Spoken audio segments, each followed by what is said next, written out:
प्रिय भक्तांनो, चालू क्षणाला धनाचा वर्षाव करणारा हा मंत्र दुर्लक्षित करणे म्हणजे स्वामी समर्थांचा आशीर्वाद गमावणे. स्वामींचा हा मंत्र फक्त शांत मनाने ऐकल्यास दरिद्री जीवन सुखसमृद्धीमध्ये बदलेल. तुमच्या मनातील मोठी इच्छा पूर्ण होईल. कितीही मोठं संकट असू दे, ते मेणबत्तीप्रमाणे वितळून जाईल. या मंत्राच्या उच्चाराने तुमच्या घरात धनाचा वर्षाव होऊ शकतो. स्वामी समर्थ महाराज तुम्हाला कशाचीही कमी पडू देणार नाहीत. प्रिय भक्तांनो, स्वामींचा आशीर्वाद प्राप्त करण्यासाठी या क्षणाला हा मंत्र 2 भक्तांना शेअर करा. कमीत कमी 21 मिनिटे स्वामींचा हा मंत्र ऐकला गेला पाहिजे. आयुष्यभर कधीच पैशाची कमतरता भासू नये यासाठी दररोज सकाळी किंवा सायंकाळी तुम्ही तुमच्या घरामध्ये हा मंत्र लावून ठेवा. हा अत्यंत प्रभावी मंत्र गरिबीला तुम्हाला स्पर्शही करू देणार नाही. घरावरचे मोठे विघ्न दूर होईल. हा मंत्र जप कितीही मोठ्या वाईट शक्तीचा नाश करतो. हा मंत्र ऐकताना स्वामी समर्थ महाराज 2 हात वरती करून तुमच्यावर धनाचा वर्षाव करतील. तुमच्या दारिद्र्याचे दिवस कायमचे संपतील. प्रिय भक्तांनो, तुमचा विश्वास आहे ना? मग होय स्वामी असे टाईप करून कमेंट बॉक्समध्ये श्री स्वामी समर्थ नामाचा जय जयकार करा. आज हा मंत्र ऐकल्यानंतर तुमच्या मनातील कितीही मोठी इच्छा पूर्ण होईल. हा मंत्र फक्त ऐकल्यानेही त्याचे पुण्यफळ मिळते. आज तुमच्या दिवसातील थोडासा वेळ या मंत्रासाठी द्या आणि चमत्कारासाठी तयार व्हा. चला तर प्रिय भक्तांनो, जास्त वेळ न घेता आताच या मंत्र जपाला सुरुवात करूया.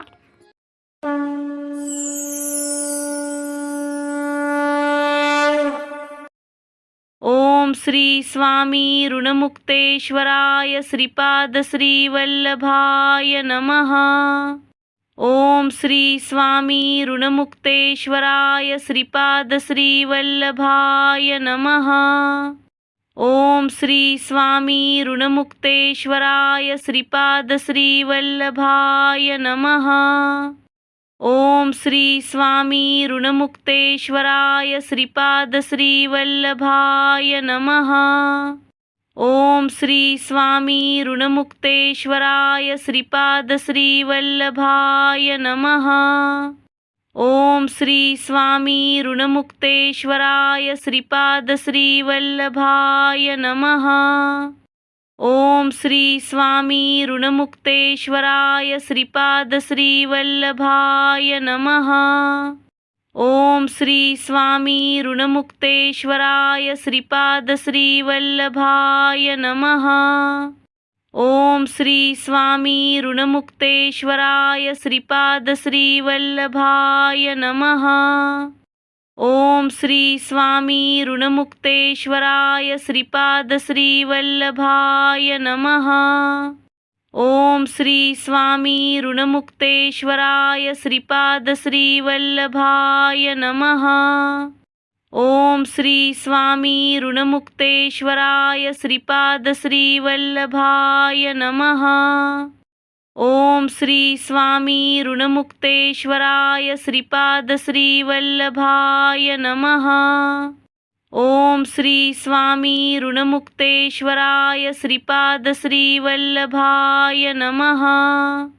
ओम श्री स्वामी ऋणमुक्तेश्वराय श्रीपाद श्री वल्लभाय नमः. ओम श्री स्वामी ऋणमुक्तेश्वराय श्रीपाद श्री वल्लभाय नमः. ओम श्री स्वामी ऋणमुक्तेश्वराय श्रीपाद श्री वल्लभाय नमः. ओम श्री स्वामी ऋणमुक्तेश्वराय श्रीपाद श्री वल्लभाय नमः. ओम श्री स्वामी ऋणमुक्तेश्वराय श्रीपाद श्री वल्लभाय नमः. ओम श्री स्वामी ऋणमुक्तेश्वराय श्रीपाद श्री वल्लभाय नमः. ओम श्री स्वामी ऋणमुक्तेश्वराय श्रीपाद श्री वल्लभाय नमः. ओम श्री स्वामी ऋणमुक्तेश्वराय श्रीपाद श्री वल्लभाय नमः. ओम ओम श्री स्वामी ऋणमुक्तेश्वराय श्रीपाद श्रीवल्लभाय नमः। ओम श्री स्वामी ऋणमुक्तेश्वराय श्रीपाद श्रीवल्लभाय नमः। ओम श्री स्वामी ऋणमुक्तेश्वराय श्रीपाद श्रीवल्लभाय नमः। ओम श्री स्वामी ऋणमुक्तेश्वराय श्रीपाद श्रीवल्लभाय नमः। ओम श्री स्वामी ऋणमुक्तेश्वराय श्रीपाद श्रीवल्लभाय नमः। ओम श्री स्वामी ऋणमुक्तेश्वराय श्रीपाद श्रीवल्लभाय नमः। ओम श्री स्वामी ऋणमुक्तेश्वराय श्रीपाद श्रीवल्लभाय नमः। ओम श्री स्वामी ऋणमुक्तेश्वराय श्रीपाद श्रीवल्लभाय नमः। ओम श्री स्वामी ऋणमुक्तेश्वराय श्रीपाद श्रीवल्लभाय नमः। ओम श्री स्वामी ऋणमुक्तेश्वराय श्रीपाद श्रीवल्लभाय नमः। ओम श्री स्वामी ऋणमुक्तेश्वराय श्रीपाद श्रीवल्लभाय नमः। ओम श्री स्वामी ऋणमुक्तेश्वराय श्रीपाद श्रीवल्लभाय नमः। ओम श्री स्वामी ऋणमुक्तेश्वराय श्रीपाद श्रीवल्लभाय नमः। ओम श्री स्वामी ऋणमुक्तेश्वराय श्रीपाद श्रीवल्लभाय नमः। ओम श्री स्वामी ऋणमुक्तेश्वराय श्रीपाद श्रीवल्लभाय नमः। ओम श्री स्वामी ऋणमुक्तेश्वराय श्रीपाद श्रीवल्लभाय नमः। ओम श्री स्वामी ऋणमुक्तेश्वराय श्रीपाद श्रीवल्लभाय नमः। ओम श्री स्वामी ऋणमुक्तेश्वराय श्रीपाद श्रीवल्लभाय नमः। ओम श्री स्वामी ऋणमुक्तेश्वराय श्रीपाद श्रीवल्लभाय नमः। ओम श्री स्वामी ऋणमुक्तेश्वराय श्रीपाद श्रीवल्लभाय नमः। ओम श्री स्वामी ऋणमुक्तेश्वराय श्रीपाद श्रीवल्लभाय नमः। ओम श्री स्वामी ऋणमुक्तेश्वराय श्रीपाद श्रीवल्लभाय नमः। ओम श्री स्वामी ऋणमुक्तेश्वराय श्रीपाद श्रीवल्लभाय नमः। ओम श्री स्वामी ऋणमुक्तेश्वराय श्रीपाद श्रीवल्लभाय नमः। ओम श्री स्वामी ऋणमुक्तेश्वराय श्रीपाद श्रीवल्लभाय नमः। ओम श्री स्वामी ऋणमुक्तेश्वराय श्रीपाद श्रीवल्लभाय नमः। ओम श्री स्वामी ऋणमुक्तेश्वराय श्रीपाद श्रीवल्लभाय नमः। ओम श्री स्वामी ऋणमुक्तेश्वराय श्रीपाद श्रीवल्लभाय नमः। ओम श्री स्वामी ऋणमुक्तेश्वराय श्रीपाद श्रीवल्लभाय नमः।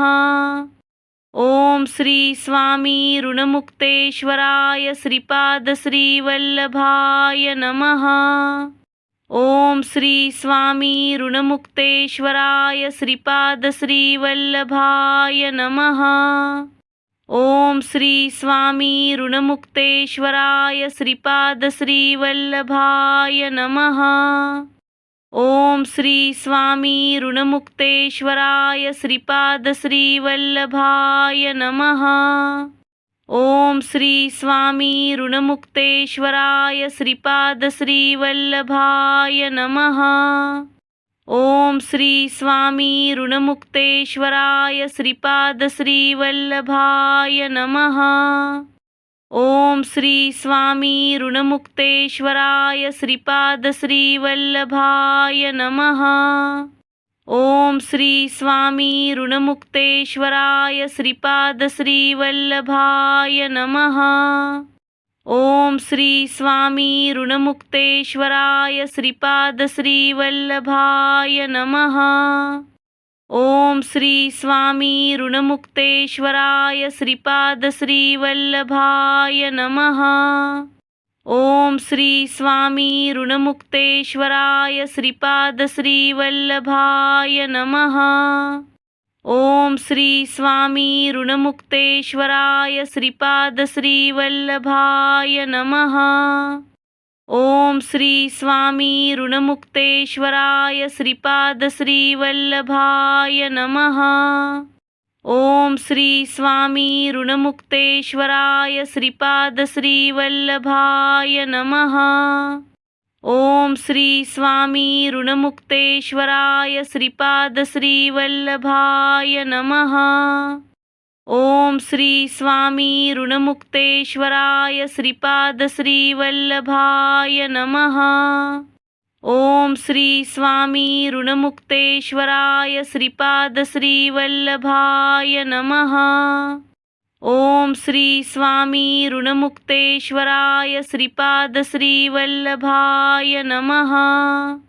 ओम श्री स्वामी ऋणमुक्तेश्वराय श्रीपाद श्रीवल्लभाय नमः। ओम श्री स्वामी ऋणमुक्तेश्वराय श्रीपाद श्रीवल्लभाय नमः। ओम श्री स्वामी ऋणमुक्तेश्वराय श्रीपाद श्रीवल्लभाय नमः। ओम श्री स्वामी ऋणमुक्तेश्वराय श्रीपाद श्रीवल्लभाय नमः। ओम श्री स्वामी ऋणमुक्तेश्वराय श्रीपाद श्रीवल्लभाय नमः। ओम श्री स्वामी ऋणमुक्तेश्वराय श्रीपाद श्रीवल्लभाय नमः। ओम श्री स्वामी ऋणमुक्तेश्वराय श्रीपाद श्रीवल्लभाय नमः। ओम श्री स्वामी ऋणमुक्तेश्वराय श्रीपाद श्रीवल्लभाय नमः। ओम श्री स्वामी ऋणमुक्तेश्वराय श्रीपाद श्रीवल्लभाय नमः। ओम श्री स्वामी ऋणमुक्तेश्वराय श्रीपाद श्रीवल्लभाय नमः। ओम श्री स्वामी ऋणमुक्तेश्वराय श्रीपाद श्रीवल्लभाय नमः। ओम श्री स्वामी ऋणमुक्तेश्वराय श्रीपाद श्रीवल्लभाय नमः। ओम श्री स्वामी ऋणमुक्तेश्वराय श्रीपाद श्रीवल्लभाय नमः। ओम श्री स्वामी ऋणमुक्तेश्वराय श्रीपाद श्रीवल्लभाय नमः। ओम श्री स्वामी ऋणमुक्तेश्वराय श्रीपाद श्रीवल्लभाय नमः। ओम श्री स्वामी ऋणमुक्तेश्वराय श्रीपाद श्रीवल्लभाय नमः। ओम श्री स्वामी ऋणमुक्तेश्वराय श्रीपाद श्रीवल्लभाय नमः। ओम श्री स्वामी ऋणमुक्तेश्वराय श्रीपाद श्रीवल्लभाय नमः। ओम श्री स्वामी ऋणमुक्तेश्वराय श्रीपाद श्रीवल्लभाय नमः। ओम श्री स्वामी ऋणमुक्तेश्वराय श्रीपाद श्रीवल्लभाय नमः। ओम श्री स्वामी ऋणमुक्तेश्वराय श्रीपाद श्रीवल्लभाय नमः। ओम श्री स्वामी ऋणमुक्तेश्वराय श्रीपाद श्रीवल्लभाय नमः। ओम श्री स्वामी ऋणमुक्तेश्वराय श्रीपाद श्रीवल्लभाय नमः। ओम श्री स्वामी ऋणमुक्तेश्वराय श्रीपाद श्रीवल्लभाय नमः। ओम श्री स्वामी ऋणमुक्तेश्वराय श्रीपाद श्रीवल्लभाय नमः। ओम श्री स्वामी ऋणमुक्तेश्वराय श्रीपाद श्रीवल्लभाय नमः। ओम श्री स्वामी ऋणमुक्तेश्वराय श्रीपाद श्रीवल्लभाय नमः। ओम श्री स्वामी ऋणमुक्तेश्वराय श्रीपाद श्रीवल्लभाय नमः। ओम श्री स्वामी ऋणमुक्तेश्वराय श्रीपाद श्रीवल्लभाय नमः। ओम श्री स्वामी ऋणमुक्तेश्वराय श्रीपाद श्रीवल्लभाय नमः। ओम श्री स्वामी ऋणमुक्तेश्वराय श्रीपाद श्रीवल्लभाय नमः। ओम श्री स्वामी ऋणमुक्तेश्वराय श्रीपाद श्रीवल्लभाय नमः। ओम श्री स्वामी ऋणमुक्तेश्वराय श्रीपाद श्रीवल्लभाय नमः। ओम श्री स्वामी ऋणमुक्तेश्वराय श्रीपाद श्रीवल्लभाय नमः। ओम श्री स्वामी ऋणमुक्तेश्वराय श्रीपाद श्रीवल्लभाय नमः। ओम श्री स्वामी ऋणमुक्तेश्वराय श्रीपाद श्रीवल्लभाय नमः। ओम श्री स्वामी ऋणमुक्तेश्वराय श्रीपाद श्रीवल्लभाय नमः। ओम श्री स्वामी ऋणमुक्तेश्वराय श्रीपाद श्रीवल्लभाय नमः। ओम श्री स्वामी ऋणमुक्तेश्वराय श्रीपाद श्रीवल्लभाय नमः। ओम श्री स्वामी ऋणमुक्तेश्वराय श्रीपाद श्रीवल्लभाय नमः। ओम श्री स्वामी ऋणमुक्तेश्वराय श्रीपाद श्रीवल्लभाय नमः। ओम श्री स्वामी ऋणमुक्तेश्वराय श्रीपाद श्रीवल्लभाय नमः। ओम श्री स्वामी ऋणमुक्तेश्वराय श्रीपाद श्रीवल्लभाय नमः। ओम श्री स्वामी ऋणमुक्तेश्वराय श्रीपाद श्रीवल्लभाय नमः। ओम श्री स्वामी ऋणमुक्तेश्वराय श्रीपाद श्रीवल्लभाय नमः। ओम श्री स्वामी ऋणमुक्तेश्वराय श्रीपाद श्रीवल्लभाय नमः। ओम श्री स्वामी ऋणमुक्तेश्वराय श्रीपाद श्रीवल्लभाय नमः। ओम श्री स्वामी ऋणमुक्तेश्वराय श्रीपाद श्रीवल्लभाय नमः। ओम श्री स्वामी ऋणमुक्तेश्वराय श्रीपाद श्रीवल्लभाय नमः। ओम श्री स्वामी ऋणमुक्तेश्वराय श्रीपाद श्रीवल्लभाय नमः। ओम श्री स्वामी ऋणमुक्तेश्वराय श्रीपाद श्रीवल्लभाय नमः। ओम श्री स्वामी ऋणमुक्तेश्वराय श्रीपाद श्रीवल्लभाय नमः।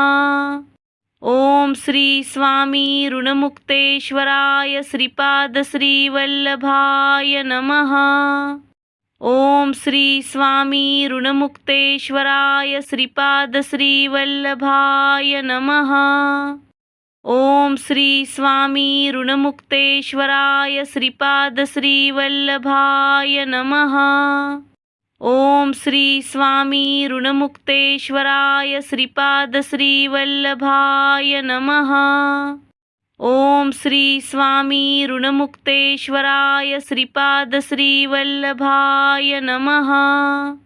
ओम श्री स्वामी ऋणमुक्तेश्वराय श्रीपाद श्रीवल्लभाय नमः। ओम श्री स्वामी ऋणमुक्तेश्वराय श्रीपाद श्रीवल्लभाय नमः। ओम श्री स्वामी ऋणमुक्तेश्वराय श्रीपाद श्रीवल्लभाय नमः। ओम श्री स्वामी ऋणमुक्तेश्वराय श्रीपाद श्रीवल्लभाय नमः। ओम श्री स्वामी ऋणमुक्तेश्वराय श्रीपाद श्रीवल्लभाय नमः। ओम श्री स्वामी ऋणमुक्तेश्वराय श्रीपाद श्रीवल्लभाय नमः। ओम श्री स्वामी ऋणमुक्तेश्वराय श्रीपाद श्रीवल्लभाय नमः। ओम श्री स्वामी ऋणमुक्तेश्वराय श्रीपाद श्रीवल्लभाय नमः। ओम श्री स्वामी ऋणमुक्तेश्वराय श्रीपाद श्रीवल्लभाय नमः। ओम श्री स्वामी ऋणमुक्तेश्वराय श्रीपाद श्रीवल्लभाय नमः।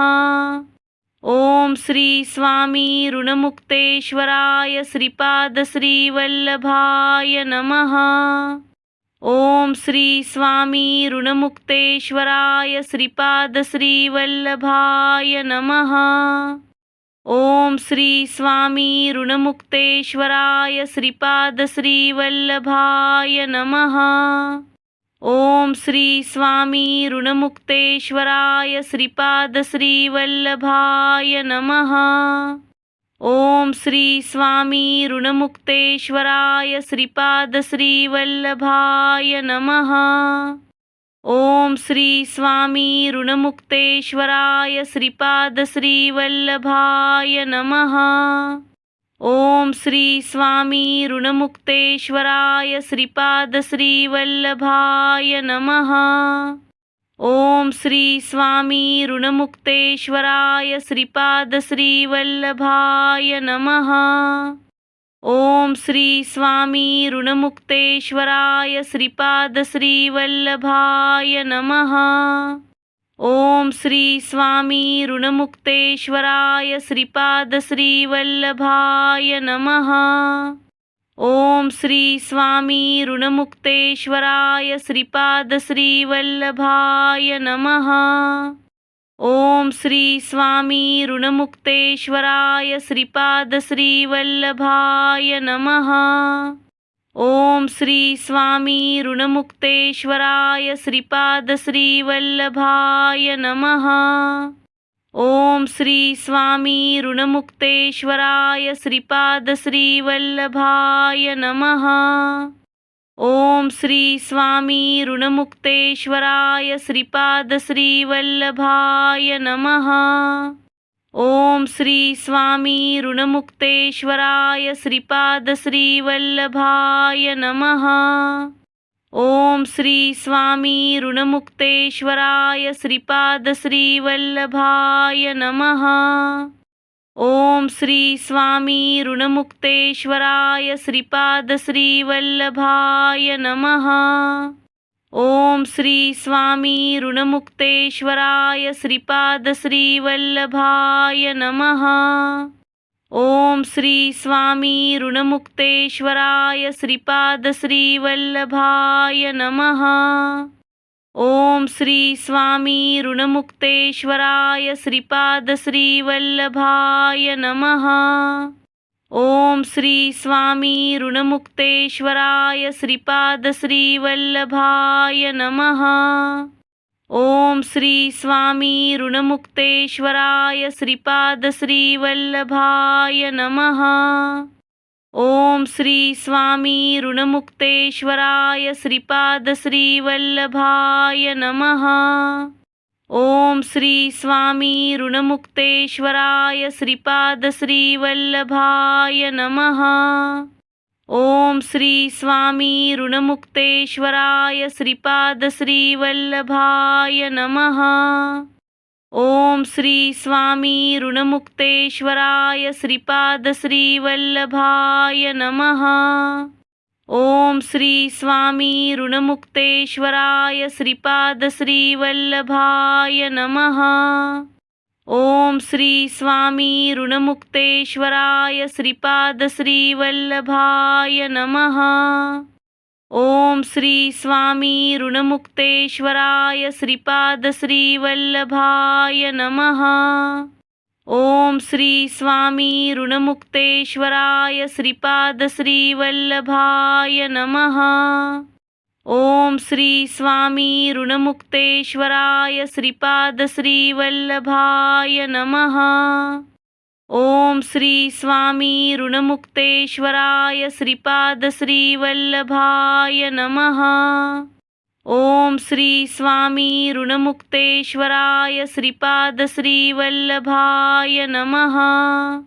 ओम श्री स्वामी ऋणमुक्तेश्वराय श्रीपाद श्रीवल्लभाय नमः। ओम श्री स्वामी ऋणमुक्तेश्वराय श्रीपाद श्रीवल्लभाय नमः। ओम श्री स्वामी ऋणमुक्तेश्वराय श्रीपाद श्रीवल्लभाय नमः।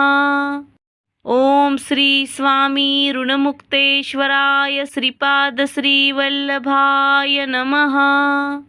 ओम श्री स्वामी ऋणमुक्तेश्वराय श्रीपाद श्रीवल्लभाय नमः। ओम श्री स्वामी ऋणमुक्तेश्वराय श्रीपाद श्रीवल्लभाय नमः। ओम श्री स्वामी ऋणमुक्तेश्वराय श्रीपाद श्रीवल्लभाय नमः। ओम श्री स्वामी ऋणमुक्तेश्वराय श्रीपाद श्रीवल्लभाय नमः। ओम श्री स्वामी ऋणमुक्तेश्वराय श्रीपाद श्रीवल्लभाय नमः। ओम श्री स्वामी ऋणमुक्तेश्वराय श्रीपाद श्रीवल्लभाय नमः। ओम श्री स्वामी ऋणमुक्तेश्वराय श्रीपाद श्रीवल्लभाय नमः। ओम श्री स्वामी ऋणमुक्तेश्वराय श्रीपाद श्रीवल्लभाय नमः। ओम श्री स्वामी ऋणमुक्तेश्वराय श्रीपाद श्रीवल्लभाय नमः। ओम श्री स्वामी ऋणमुक्तेश्वराय श्रीपाद श्रीवल्लभाय नमः। ओम श्री स्वामी ऋणमुक्तेश्वराय श्रीपाद श्रीवल्लभाय नमः। ओम श्री स्वामी ऋणमुक्तेश्वराय श्रीपाद श्रीवल्लभाय नमः।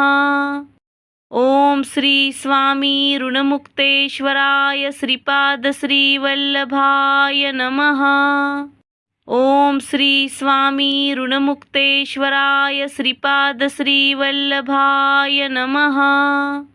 ओम श्री स्वामी ऋणमुक्तेश्वराय श्रीपाद श्रीवल्लभाय नमः। ओम श्री स्वामी ऋणमुक्तेश्वराय श्रीपाद श्रीवल्लभाय नमः। ओम श्री स्वामी ऋणमुक्तेश्वराय श्रीपाद श्रीवल्लभाय नमः। ओम श्री स्वामी ऋणमुक्तेश्वराय श्रीपाद श्रीवल्लभाय नमः। ओम श्री स्वामी ऋणमुक्तेश्वराय श्रीपाद श्रीवल्लभाय नमः। ओम श्री स्वामी ऋणमुक्तेश्वराय श्रीपाद श्रीवल्लभाय नमः। ओम श्री स्वामी ऋणमुक्तेश्वराय श्रीपाद श्रीवल्लभाय नमः। ओम श्री स्वामी ऋणमुक्तेश्वराय श्रीपाद श्रीवल्लभाय नमः। ओम श्री स्वामी ऋणमुक्तेश्वराय श्रीपाद श्रीवल्लभाय नमः। ओम श्री स्वामी ऋणमुक्तेश्वराय श्रीपाद श्रीवल्लभाय नमः। ओम श्री स्वामी ऋणमुक्तेश्वराय श्रीपाद श्रीवल्लभाय नमः। ओम श्री स्वामी ऋणमुक्तेश्वराय श्रीपाद श्रीवल्लभाय नमः। ओम श्री स्वामी ऋणमुक्तेश्वराय श्रीपाद श्रीवल्लभाय नमः। ओम श्री स्वामी ऋणमुक्तेश्वराय श्रीपाद श्रीवल्लभाय नमः। ओम श्री स्वामी ऋणमुक्तेश्वराय श्रीपाद श्रीवल्लभाय नमः। ओम श्री स्वामी ऋणमुक्तेश्वराय श्रीपाद श्रीवल्लभाय नमः। ओम श्री स्वामी ऋणमुक्तेश्वराय श्रीपाद श्रीवल्लभाय नमः। ओम श्री स्वामी ऋणमुक्तेश्वराय श्रीपाद श्रीवल्लभाय नमः। ओम श्री स्वामी ऋणमुक्तेश्वराय श्रीपाद श्रीवल्लभाय नमः। ओम श्री स्वामी ऋणमुक्तेश्वराय श्रीपाद श्रीवल्लभाय नमः। ओम श्री स्वामी ऋणमुक्तेश्वराय श्रीपाद श्रीवल्लभाय नमः। ओम श्री स्वामी ऋणमुक्तेश्वराय श्रीपाद श्रीवल्लभाय नमः। ओम श्री स्वामी ऋणमुक्तेश्वराय श्रीपाद श्रीवल्लभाय नमः। ओम श्री स्वामी ऋणमुक्तेश्वराय श्रीपाद श्रीवल्लभाय नमः। ओम श्री स्वामी ऋणमुक्तेश्वराय श्रीपाद श्रीवल्लभाय नमः। ओम श्री स्वामी ऋणमुक्तेश्वराय श्रीपाद श्रीवल्लभाय नमः। ओम श्री स्वामी ऋणमुक्तेश्वराय श्रीपाद श्रीवल्लभाय नमः। ओम श्री स्वामी ऋणमुक्तेश्वराय श्रीपाद श्रीवल्लभाय नमः। ओम श्री स्वामी ऋणमुक्तेश्वराय श्रीपाद श्रीवल्लभाय नमः। ओम श्री स्वामी ऋणमुक्तेश्वराय श्रीपाद श्रीवल्लभाय नमः। ओम श्री स्वामी ऋणमुक्तेश्वराय श्रीपाद श्रीवल्लभाय नमः। ओम श्री स्वामी ऋणमुक्तेश्वराय श्रीपाद श्रीवल्लभाय नमः। ओम श्री स्वामी ऋणमुक्तेश्वराय श्रीपाद श्रीवल्लभाय नमः। ओम श्री स्वामी ऋणमुक्तेश्वराय श्रीपाद श्रीवल्लभाय नमः। ओम श्री स्वामी ऋणमुक्तेश्वराय श्रीपाद श्रीवल्लभाय नमः। ओम श्री स्वामी ऋणमुक्तेश्वराय श्रीपाद श्रीवल्लभाय नमः। ओम श्री स्वामी ऋणमुक्तेश्वराय श्रीपाद श्रीवल्लभाय नमः। ओम श्री स्वामी ऋणमुक्तेश्वराय श्रीपाद श्रीवल्लभाय नमः। ओम श्री स्वामी ऋणमुक्तेश्वराय श्रीपाद श्रीवल्लभाय नमः। ओम श्री स्वामी ऋणमुक्तेश्वराय श्रीपाद श्रीवल्लभाय नमः। ओम श्री स्वामी ऋणमुक्तेश्वराय श्रीपाद श्रीवल्लभाय नमः। ओम श्री स्वामी ऋणमुक्तेश्वराय श्रीपाद श्रीवल्लभाय नमः। ओम श्री स्वामी ऋणमुक्तेश्वराय श्रीपाद श्रीवल्लभाय नमः। ओम श्री स्वामी ऋणमुक्तेश्वराय श्रीपाद श्रीवल्लभाय नमः। ओम श्री स्वामी ऋणमुक्तेश्वराय श्रीपाद श्रीवल्लभाय नमः। ओम श्री स्वामी ऋणमुक्तेश्वराय श्रीपाद श्रीवल्लभाय नमः। ओम श्री स्वामी ऋणमुक्तेश्वराय श्रीपाद श्रीवल्लभाय नमः। ओम श्री स्वामी ऋणमुक्तेश्वराय श्रीपाद श्रीवल्लभाय नमः। ओम श्री स्वामी ऋणमुक्तेश्वराय श्रीपाद श्रीवल्लभाय नमः। ओम श्री स्वामी ऋणमुक्तेश्वराय श्रीपाद श्रीवल्लभाय नमः। ओम श्री स्वामी ऋणमुक्तेश्वराय श्रीपाद श्रीवल्लभाय नमः। ओम श्री स्वामी ऋणमुक्तेश्वराय श्रीपाद श्रीवल्लभाय नमः। ओम श्री स्वामी ऋणमुक्तेश्वराय श्रीपाद श्रीवल्लभाय नमः। ओम श्री स्वामी ऋणमुक्तेश्वराय श्रीपाद श्रीवल्लभाय नमः। ओम श्री स्वामी ऋणमुक्तेश्वराय श्रीपाद श्रीवल्लभाय नमः। ओम श्री स्वामी ऋणमुक्तेश्वराय श्रीपाद श्रीवल्लभाय नमः। ओम श्री स्वामी ऋणमुक्तेश्वराय श्रीपाद श्रीवल्लभाय नमः। ओम श्री स्वामी ऋणमुक्तेश्वराय श्रीपाद श्रीवल्लभाय नमः। ओम श्री स्वामी ऋणमुक्तेश्वराय श्रीपाद श्रीवल्लभाय नमः। ओम श्री स्वामी ऋणमुक्तेश्वराय श्रीपाद श्रीवल्लभाय नमः। ओम श्री स्वामी ऋणमुक्तेश्वराय श्रीपाद श्रीवल्लभाय नमः। ओम श्री स्वामी ऋणमुक्तेश्वराय श्रीपाद श्रीवल्लभाय नमः। ओम श्री स्वामी ऋणमुक्तेश्वराय श्रीपाद श्रीवल्लभाय नमः। ओम श्री स्वामी ऋणमुक्तेश्वराय श्रीपाद श्रीवल्लभाय नमः। ओम श्री स्वामी ऋणमुक्तेश्वराय श्रीपाद श्रीवल्लभाय नमः। ओम श्री स्वामी ऋणमुक्तेश्वराय श्रीपाद श्रीवल्लभाय नमः।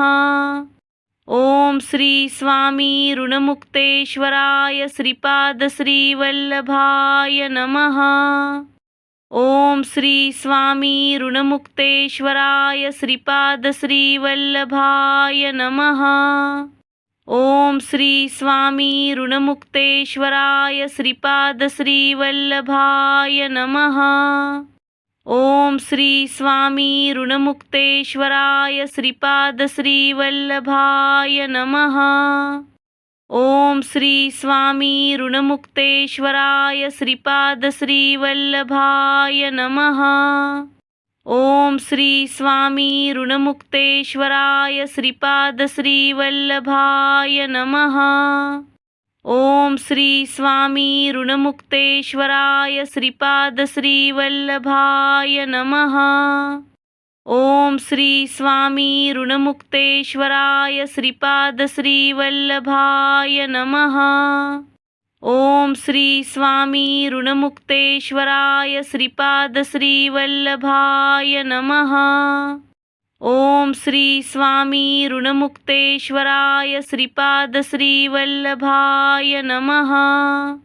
ओम श्री स्वामी ऋणमुक्तेश्वराय श्रीपाद श्रीवल्लभाय नमः। ओम श्री स्वामी ऋणमुक्तेश्वराय श्रीपाद श्रीवल्लभाय नमः। ओम श्री स्वामी ऋणमुक्तेश्वराय श्रीपाद श्रीवल्लभाय नमः। ओम श्री स्वामी ऋणमुक्तेश्वराय श्रीपाद श्रीवल्लभाय नमः। ओम श्री स्वामी ऋणमुक्तेश्वराय श्रीपाद श्रीवल्लभाय नमः। ओम श्री स्वामी ऋणमुक्तेश्वराय श्रीपाद श्रीवल्लभाय नमः। ओम श्री स्वामी ऋणमुक्तेश्वराय श्रीपाद श्रीवल्लभाय नमः। ओम श्री स्वामी ऋणमुक्तेश्वराय श्रीपाद श्रीवल्लभाय नमः। ओम श्री स्वामी ऋणमुक्तेश्वराय श्रीपाद श्रीवल्लभाय नमः। ओम श्री स्वामी ऋणमुक्तेश्वराय श्रीपाद श्रीवल्लभाय नमः। ओम श्री स्वामी ऋणमुक्तेश्वराय श्रीपाद श्रीवल्लभाय नमः। ओम श्री स्वामी ऋणमुक्तेश्वराय श्रीपाद श्रीवल्लभाय नमः। ओम श्री स्वामी ऋणमुक्तेश्वराय श्रीपाद श्रीवल्लभाय नमः। ओम श्री स्वामी ऋणमुक्तेश्वराय श्रीपाद श्रीवल्लभाय नमः। ओम श्री स्वामी ऋणमुक्तेश्वराय श्रीपाद श्रीवल्लभाय नमः। ओम श्री स्वामी ऋणमुक्तेश्वराय श्रीपाद श्रीवल्लभाय नमः। ओम श्री स्वामी ऋणमुक्तेश्वराय श्रीपाद श्रीवल्लभाय नमः। ओम श्री स्वामी ऋणमुक्तेश्वराय श्रीपाद श्रीवल्लभाय नमः। ओम श्री स्वामी ऋणमुक्तेश्वराय श्रीपाद श्रीवल्लभाय नमः। ओम श्री स्वामी ऋणमुक्तेश्वराय श्रीपाद श्रीवल्लभाय नमः। ओम श्री स्वामी ऋणमुक्तेश्वराय श्रीपाद श्रीवल्लभाय नमः।